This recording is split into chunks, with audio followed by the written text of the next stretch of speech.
Hi, my name's Peter Bliss, and I'm going to explain the brain to you. I've drawn a very rough version of the brain here, but I'm going to talk about this is called the three-brain model, and I'm going to talk to you about the evolution of the brain from sort of hindbrain, midbrain, forebrain. And I'm going to explain each of the parts of the brain, and particularly in relation to stress and how we go through our day and where we are each day in relation to these three parts of the brain. So the oldest part of the brain is this part here, and this is called hindbrain, sometimes called reptilian brain, sometimes called immanent mind, lizard brain. It's got a few different names, but it's right here at the base of the skull, and this is the oldest part of the brain. In fact, when we were all born, this was the only part of the brain that's fully online, 100% online when we're born. And this is basically two things. This is instinct and impulse. Instinct is avoid pain. Impulse is seek pleasure. So instinct and impulse, that's basically reptilian brain. This is survival brain, survival. So when we're born, we don't really know what's going on, and we need food, and we need to be kept safe. That's basically it. So today, though, when we're fully grown, we still go back here when we're really stressed. So every day you'll probably go back here at some point. If you're under the perception of long-term stress, you'll go back here during the day. And you'll do behaviours that are instinctive and impulsive. If you wake up in the morning and you're not feeling real good and you don't really want to go to work today, or you're feeling a bit crook, you might want to just curl under the covers and have a jammy day. You might want to avoid work. So that's instinctive avoid pain behaviour. Okay? If you're really stressed and you just need a hit of something, that's impulsive behaviour. You just want an instant hit, immediate pleasure, immediate gratification behaviour.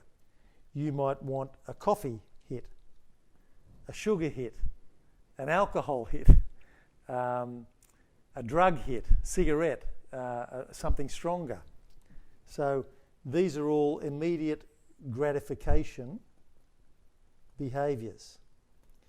You might post something on Facebook or Instagram and you don't get any likes, and no one looks at it, and no one acknowledges you, and you go, gee, I wanted some immediate pleasure there. This is all impulsive behaviour, reptilian brain, hindbrain behaviour. There's no right or wrong here. This is just how the brain was designed. So if you're having these behaviours, it's not necessarily right or wrong. It's just that's where you are in your perception, in your brain at that moment. It's as simple as that. So we've evolved past that. Okay. Let me explain this. The second evolution of the brain is I'll do a different colour. It's this part here, which is called limbic brain. And this is emotions. This is the emotional brain. And this is the second evolution of the brain. So these are all the emotions. This is positive and negative. Happy, sad, up, down, elation, depression, high, low, etc., etc. Every emotion has two poles. They're bipolar. So it's unrealistic to think that you're going to be all these positive emotions, up, happy, elated, high all the time, because guess what? There's an opposite pole. So again, if you're having any of these, either the positive or the negative, that's okay. That's normal. But like the reptilian brain, it's not sustainable to be in that area for too long. It's not sustainable to be high and low. You're going to have a bit of a meltdown if that's where you're thinking you're going to be all the time. So that's the hindbrain and the midbrain. And there's one other part I just want to mention. There's two little almond-shaped, like the nut. They're about the size of an almond. There's one on the left, one on the right-hand side of the brain. This is called the amygdala. And this is the stress response. And this is fight or flight. There's a third F called freeze, which is related to that, but it's a little bit different. But I'll just talk about fight and flight. So this is sort of similar to instinct, where you just want to punch someone's lights out, you just want to fight, or you just want to run away from the pain. Okay, and that's the stress response. And the amygdala is connected to both the emotional brain and the reptilian brain, and this rules. This is the boss. And this is the boss. Why? Because the brain is designed to save us. And this is how we were designed, for survival. So this will rule unless you activate the most evolved part of the brain, which is the next part, which is the neocortex. So this is the outer layer, both sides of the brain. It sort of covers the reptilian brain, comes up and totally covers the limbic brain, and it's the neocortex. And the most evolved part of that is right here behind the forehead, which is the prefrontal cortex. And there's a part of that called the telencephalon, which is right there behind the forehead. And that means the end of the brain, end of the mind, and that's the most evolved part of the brain. Now, this basically, the neocortex it's a few things, but it's basically reason. Not emotion, reason. And we're the only animal that has that evolved as much as we do. Animals, cats, dogs, they have reptilian brain, they have emotions. Elephants grieve, for example, but they don't have an evolved neocortex. They definitely don't have a prefrontal cortex like we do. So the more this is lit up, and if you're attached to a machine, this part it lights up, and the more this is lit up, have a guess what it does? It overrides the amygdala. So the amygdala rules unless this is really lit up. So let me explain what you can access when you're in this part of the brain. And I'm sort of implying a choice here. It's your choice. There's no right or wrong, as I said before, but a lot of people are just happy to live in instinct and impulse. Just go through their life. This is often called hedonism or hedonistic behaviour. It's just I'm happy to go through life just seeking pleasure, spending money, eating, drinking, whatever, taking drugs. I've got to have money, obviously, to support that, but there's no right or wrong there. That's just your choice, okay? But I don't think that's what we're all looking for. I think we're looking for what we can access here, which are things like, this is where your vision is. This is where you'll have true meaning and true purpose. This is where you'll find contentment, I believe. This is where you'll find fulfillment, I believe, which are sustainable, not happy, not positive, which are emotions, which you'll have moments of, but I believe that's not really what everyone's looking for, although a lot of gurus like me will tell you to be positive and happy all the time. I think that's a little bit unrealistic. More realistic is for you to be content and fulfilled, and you'll have moments of happiness, but you're going to have moments of sadness, okay? But the more you access your prefrontal cortex, the more you'll access your vision, You'll access all the strategies. You'll access all the answers, all the solutions to everything that's going on in your life. It's all within you. You'll access your intuition, not to be confused with instinct. But a lot of people who don't know the difference, they interchange these words. Instinct is reptilian, animal, immanent mind behaviour, avoiding pain or seeking pleasure. Intuition is reason. It's actually your body trying to get you back to balance, a more balanced state of mind. It's not, that's a biased state. Emotions are biased state because they're trying to, again, help you survive. So you need to be biased when you're down there to survive. This is a more balanced state up here, balanced. Okay, so how do we get here? I think this is the key to the talk. So what are the ways that we can activate your prefrontal cortex? And I might finish with that because that's the key. So, scientifically proven, I said I'd use different pens and I didn't. I'll use another colour now. Scientifically proven, I'll list some ways to activate your prefrontal cortex. Gratitude is one way. I'll write in brackets true gratitude, not the fake gratitude, the true gratitude. If you're truly grateful for whatever's happening in your life, no matter what, not just for the good stuff, but for all the challenges that are happening as well, you're going to have challenges, you're going to have support. Then that will activate your prefrontal cortex. Mindfulness is a way to activate your prefrontal cortex. Mindfulness. Mindfulness to me is the science of paying attention. So there's many practices that will lead to mindfulness, like meditation, like yoga, like qigong, tai chi, breathing. Thousands of papers have proven that the more you practice any of those practices, they will lead to you being able to pay attention more. They'll light up the prefrontal cortex. They'll override the amygdala. Breathing is a way to activate the prefrontal cortex. Taking control of your breath, balancing your breath, deepening your breath, same breath in length, same breath out length.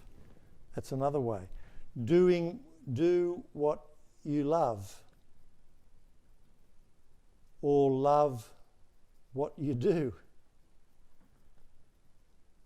There's two more ways. I'll leave you with one more. Know what your values are, know what your priorities are, and do the things most of the day that are really important to you. If you're doing what's really important to you, you'll be in here anyway. You'll be present, you'll be mindful, you'll be engaged, you'll have meaning, you'll have access to your vision, you'll be on purpose, etc., etc. So that's a great little starting list, I think, of the main ways that you can activate your prefrontal cortex, override your amygdala. Even if you're doing all that, you're still going to have moments of emotion. Emotions, in my view, are imbalanced perceptions. So it's all perception, everything's perception. If you're stressed long term, that's a perception. That's a perception that you're under. So if you change your perception about what's going on in your life, you'll activate that prefrontal cortex. So I think that's a pretty good summary there. It's a bit of a mess now, but let me just finish with one statement. When the vision, which is up here, and the voice, your voice, and you're connected by intuition to your heart, when the vision and the voice on the inside is greater and louder and more profound than all the opinions and all the distractions on the outside, then you've truly mastered your life, I believe, and you've truly accessed everything that will activate this prefrontal cortex, and you'll be more able to, day to day, manage your emotions and manage your stress. Now, I've got a couple of questions for you. I'll just jump into the frame there. Now, I guess with the limbic part, the emotional part of the brain, I guess, look, if you relate it to what's going on in the world now, we're seeing what's happening over in the States, you know, where is everybody at? It's pretty polarised. It's some wild things going on. Exactly what's happening with what we're seeing out there in the world at the moment. Yeah. And we're only seeing what's on the media. Sure. And the media is biased to get us the media is designed to attract that part of the brain or that part of the brain. Mm-hmm. They're not going to have stories with reason usually. Mm-hmm. They're going to have stories that pull at our sadness or our anger, you know, which are emotions. Yep. So, you know, just make sure when you're looking at the media that you're seeing a balanced view and that you're seeing both sides, because often we don't see both sides. Mm-hmm. That's the first thing I'd say about the media. Yep. Yeah, but you're right. It's polarised. It's polarised. It's polarised. Yeah. It's in the limbic. It's an emotional. Yeah. It's designed to trigger you emotionally. It's designed to trigger you. Otherwise, no one will look at them. And what we're seeing out there is not a bunch of people who are operating from their wise part of their brain. They're just emotional. They're reacting. They're going out and exactly. They're on the sad. They're on the negative, and they're going to go and square up the ledger. Yeah. Right? Even reporters are looking for something that's going to, you know, get a story and get a headline. Yep. And all the headlines are exaggerated. They're biased. Yep. You know, words like crisis, tragedy, and all that stuff. I mean, there's been some tragic things happen. Sure. Obviously, I'm not denying the tragedy, but you know, there's a reasonable view. Some leaders you might be seeing have got a more reasonable view of what's going on. Yep. Some leaders are pretty much here or here. Sure. In my view. Sure. Yeah.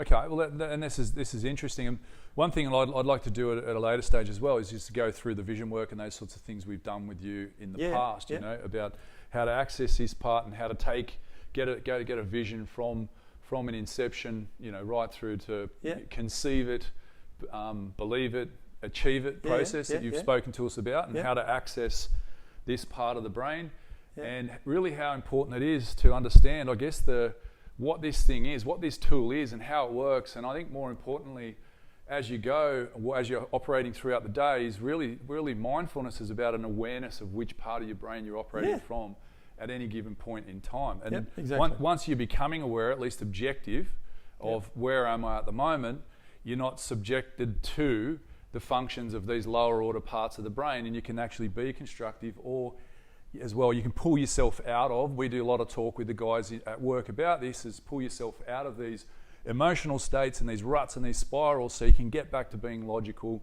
get back to getting results, and get back in control of the mind. And the other thing too is getting away from the media, is getting away from this, you know, the amygdala. There's really extreme emotions that this part would come alive on, and this you know, limbic part of all this stress. And then wanting to share that and speak about that and contribute to that and indulge in that, I guess, on a day-to-day basis, you know. So that's been really informative to me on how these things work and how to get a grasp and a handle on the instrument between our ears.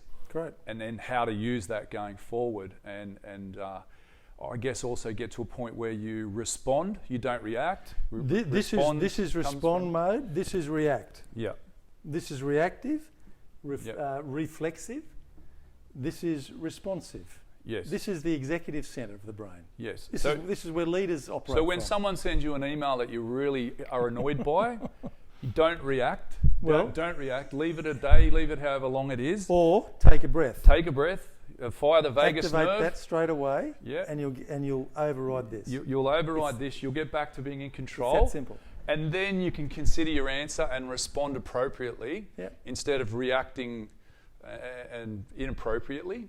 And a lot of what you're seeing in the media, a lot of what you see out there in the world now is people just reacting inappropriately to incomplete perceptions of reality that are fed to you via the mass media and to get a reaction. And media's all the other channels that come. Yes, to definitely to get a reaction. So It's a good summary. Very informative, very useful for us. I've learnt so much, useful knowledge and a practical tool to be able to understand the mind. Yep. As well as, like I said, I'd like to go on to have another chat with you and put up these things and how we've taken those things through from the vision work all the way through our value structure. How we bolted all these things together to be able to bring something from, not just looking at our life as well as looking at opportunities and visions and different things that we have, and how to bring them to life. And I've had a lot of feedback from different people that'd love to hear about that as well. Yeah, so great. Yeah. It's an awesome summary, and really appreciate you breaking that down. And as I said, it's really been useful to us, and it's invaluable. So take the time to learn about this because it's really important. Thanks for having me. Appreciate it. Pleasure.